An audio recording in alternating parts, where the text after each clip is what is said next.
গত 4 ফেব্রুয়ারি যশোরের চাচড়ায় চাঁদা না দেওয়ার সম্রাট নামের এক মাছ ব্যবসায়ীর চোখ উপড়ে ফেলে ছাত্রদল নামের কিছু সন্ত্রাসী। গতকাল গাজীপুর মাইকে ঘোষণা দিয়ে প্রকাশ্য দিবালোকে চাঁদা আদায় করার ঘটনা আপনারা দেখেছেন। প্রতিদিন এমন অসংখ্য ঘটনা গণমাধ্যমে প্রকাশ হচ্ছে।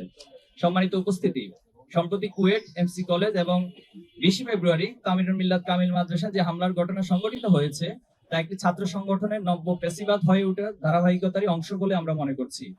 খুলনা প্রকৌশল ও প্রযুক্তি বিশ্ববিদ্যালয়ের সাধারণ ছাত্রদের উপর ছাত্রদল যুবদলের বহিরাগত সন্ত্রাসীদের নিয়ে প্রকাশ্য দিবালোকে পরিকল্পিতভাবে সশস্ত্র হামলা পরিচালনা করে, যেখানে অর্ধশতাধিক শিক্ষার্থী মারাত্মকভাবে আহত হয়।